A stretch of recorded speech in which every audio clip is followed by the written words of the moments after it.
Bonjour à tous, donc dans cette vidéo, je vous parle de magie, de sorcellerie. Voilà, c'est un sujet qu'on m'a souvent sollicité de développer.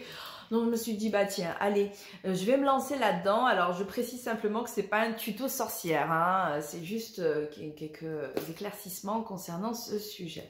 Donc qu'est-ce que c'est que la sorcellerie? En fait, c'est pratiquer la magie. Hein. Vous êtes pâtissier quand vous faites des gâteaux, vous êtes sorcière quand vous faites de la magie, voilà.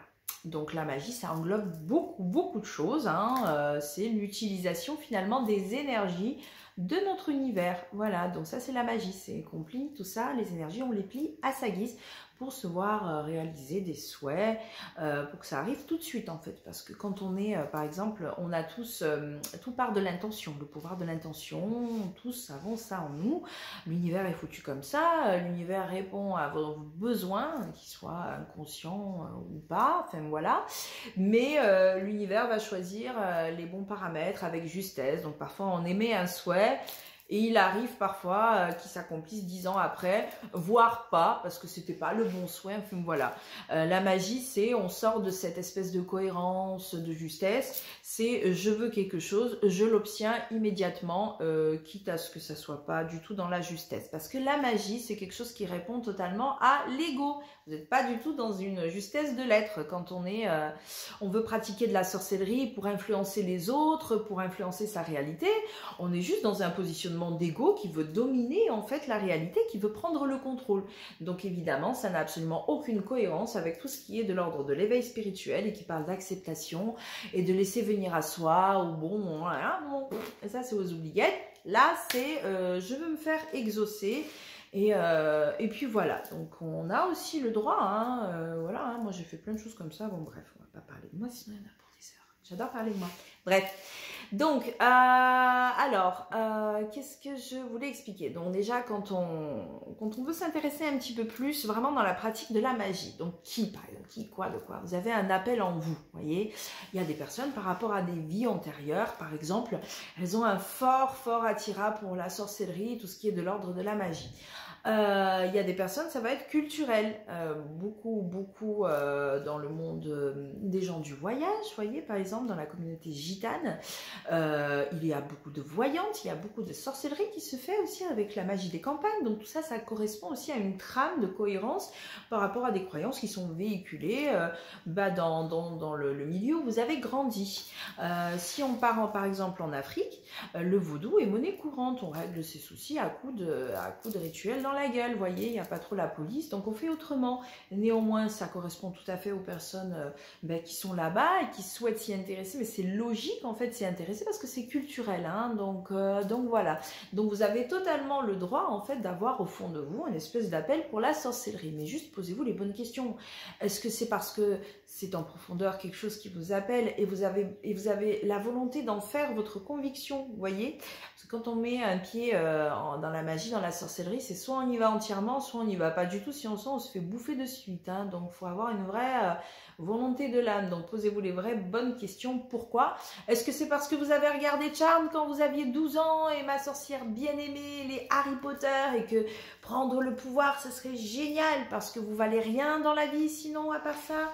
Si c'est sur cette trame-là, c'est inutile de vous rappeler que nous ne sommes que de la bouffe, enfin vous, hein, pas moi, de la bouffe pour bas astral. Hein, voilà, donc n'oublions pas que le bas astral est omniprésent et qu'il répond totalement à l'ego. Donc là maintenant je vais mettre la minute somme, la minute attention danger, parce que c'est un monde dangereux, hein.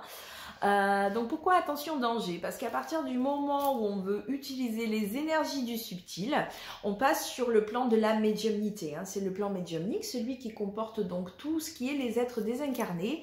Donc ça va être les élémentaires de la nature, ça va être les dieux, les déesses, les entités, les démons, absolument tout avec quoi on va travailler, hein. Pour pratiquer la magie, parce que la magie se pratique en astral, hein, donc on va passer là-dedans, et donc dès qu'on passe là-dedans, et on est plongé dans l'omniprésence du bas astral. Donc c'est là qu'on a intérêt à avoir une bonne connaissance, et donc ça va être leçon numéro 1, avoir une très bonne connaissance du milieu, de l'univers, des énergies, du fonctionnement de l'univers réellement, hein. Donc ça va passer par l'étude qui prendra le temps nécessaire tant qu'il n'y a pas des choses qui sont ultra claires et carrées dans votre tête.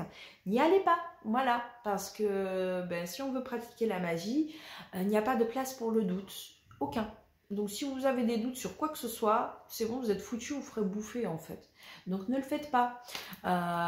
Et puis vous en rendez pas forcément compte quand vous faites vampiriser par des entités, vous voyez, parce que les entités, elles répondent à l'ego. Hein. Le bas astral, c'est l'ego, les peurs de l'ego manifestées. Hein. Donc tout ça, hein, les démons, tout ça, j'ai déjà beaucoup expliqué dans mes vidéos. Attention, parce qu'ils sont totalement aptes à prendre la forme que vous souhaitez vous voir matérialiser pour vous dire ouais ok ça c'est cool, c'est pour moi.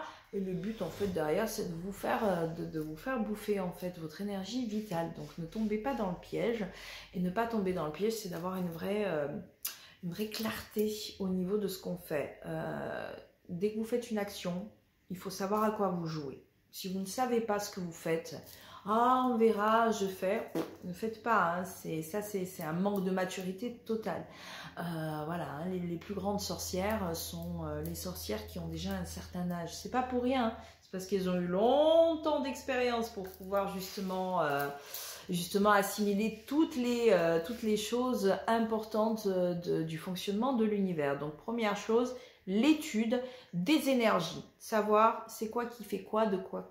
Voilà, ça, une fois que vous avez ça, première chose acquise, c'est très bien. Ensuite, eh bien, on va passer au développement de la médiumnité. Parce que c'est soit vous êtes déjà médium, vous avez déjà des perceptions de ce niveau-là, vous êtes capable de ressentir les énergies, etc. Et donc là, il n'y a plus qu'à structurer un petit peu tout ça. Soit pas du tout. Vous avez quand même quelques ressentis, etc. Mais ce n'est pas assez.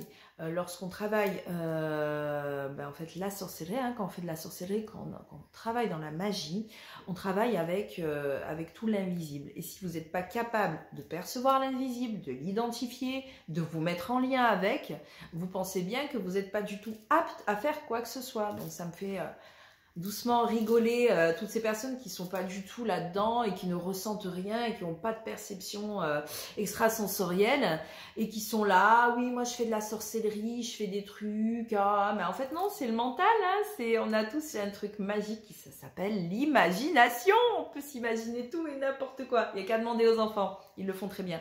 Et ben, il y a des adultes, on le garde aussi, hein, l'imagination. Donc c'est pas parce que vous avez l'impression de voir des trucs. Des fois, vous êtes juste en train de vous faire un coup de folie mentale. On peut savoir qu'on fait réellement de la magie lorsque, mais en fait, c'est dans les faits qu'on le juge et qu'on voit les résultats immédiats. Et là, on se dit, ah ouais, d'accord, ouais, ok, ça marche. J'ai les preuves matérielles, voilà. Savoir si on est bon sorcier, c'est lorsqu'on a un max de preuves qui nous le prouvent. Sinon, c'est du mental, voilà, et des suppositions. Donc, la médiumnité, surtout pour identifier les énergies. Pourquoi? Parce qu'en fait, le travail de la sorcellerie, hein, la sorcière, ça inclut les partenariats avec les mondes subtils et donc les divinités, les dieux et les déesses, hein, qui sont surtout là pour accompagner toutes les personnes qui font toutes les sorcières, hein, voilà. Donc pourquoi pas le bas astral? En fait, pourquoi on ne travaille pas le bas astral? Parce que le bas astral, en fait, non, les démons, c'est quoi? Les démons, c'est la manifestation, c'est des peurs manifestées. Donc si vous pensez que vous pouvez travailler avec des peurs, il y a une incohérence, voilà, j'ai déjà un petit peu expliqué que les démons ne sont pas des êtres entre guillemets à part entière comme le sont les dieux et les déesses et les élémentaux de la nature. Ça n'a rien à voir. C'est comme les anges, voilà, les anges, les démons, ce sont des parts de nous qui sont manifestées, mais c'est de la peur en fait, hein. Donc vraiment, il faut avoir une cohérence, un point de regard là-dessus. On ne travaille pas avec des démons lorsqu'on fait de la magie, sinon c'est juste pour se faire bouffer en fait, hein. Donc non, ne pensez pas. Voilà, donc les divinités, pourquoi? Parce que sur le plan de la carte de la 5D, ceux qui se trouvent au-dessus et qui ont totalement la main sur nous et dont le libre arbitre il est fin quand on regarde de plus près, sont les dieux et les déesses. Ils ont vraiment la main sur nos vies. Ils peuvent totalement influencer les réalités vibratoires, oui. Donc c'est eux qui ont le pouvoir, clairement. C'est pas nous, les petits humains, avec notre petite volonté. Nous avons effectivement le pouvoir de l'intention, mais pour pouvoir amplifier cette intention, eh bien, il faut avoir les bonnes alliances, les bonnes associations. Et donc, comment se mettre en lien avec des divinités, et bien bah ça, c'est pas vraiment vous qui allez les appeler, c'est si vous êtes déjà médium, vous avez des perceptions ouvertes, vous verrez qu'à un moment donné, lorsque vous commencez à vouloir vous intéresser à ça, commencer à pratiquer un petit peu des choses pour vous, voilà, pour mettre le pied là-dedans, à un moment donné, il y en a une qui se pointe et qui va vous dire, bah voilà, toi, tu as vraiment l'étoffe de une sorcière, on va t'accompagner, je vais te donner la force, je vais te protéger également. Parce que quand on ouvre des brèches dans le subtil, donc astral, tout ça, ne pas se faire parasiter, ce sont les divinités qui vous accompagnent, qui vont vous protéger. Donc on pourrait également parler de guides spirituels. Hein. Bon, moi pour ma part, j'ai 4 déesses qui m'accompagnent, ce sont mes guides spirituels, on pourrait dire également. Donc voilà, hein. Après c'est une cohérence à avoir au quotidien aussi. On ne devient pas sorcière juste pour le fun, d'un samedi soir, de temps en temps. C'est une religion, hein. C'est vraiment une spiritualité. Hein. La magie est une spiritualité. Et quand on pratique la sorcellerie et qu'on veut vraiment des résultats en fait... à haut niveau, hein, donc vraiment cohérent dans la matière. C'est une application totale de l'être, hein, c'est vraiment on signe un pacte à vie, quoi. On commence pas à faire de la magie juste pour le fun, à se dire oh bah tiens là je fais pas, je m'en fous. Bah non, en fait vous faites rien, en fait vous pensez faire des trucs. Donc ça ne se passe pas comme ça non plus. Il faut bien réfléchir d'ailleurs, parce que les déesses elles vous donnent le pouvoir, mais attention à les vénérer correctement et à ne pas aussi leur manquer de respect et pas se prendre des retours. Donc c'est pour ça que c'est quand même un monde qui est dangereux, parce que il faut pas aussi perdre la tête et devenir fou là-dedans, hein, parce que supporter en fait l'énergie d'une divinité sur vous, c'est assez violent. Donc vous avez intérêt à avoir une structuration qui soit vraiment en béton. Voilà, donc c'est vraiment pas à la légère, hein. La magie c'est pas à la légère. Donc une fois que voilà, vous avez des bonnes connexions, des bonnes connaissances, la médiumnité, tout ça, vous avez vraiment des aptitudes, que vous commencez à vous intéresser, à vous tourner vers une croyance particulière ou pas, ou juste une divinité qui vous intéresse et vous ressentez sa présence, à ce moment-là, il faut vraiment qu'il y ait un rapport de confiance, et ça c'est au cas par cas. Donc bon, petit résumé, sans accompagnement des mondes subtils, est-ce qu'on peut vraiment faire de la magie? Je dirais non. Hein, enfin, si, à petit niveau, hein, ça va être de l'ordre de oh, je voudrais avoir, je sais pas moi, un rêve prémonitoire qui va m'annoncer, je sais pas quoi, un petit truc à la con, mais vous n'allez pas réellement être capable d'influencer les réalités extérieures.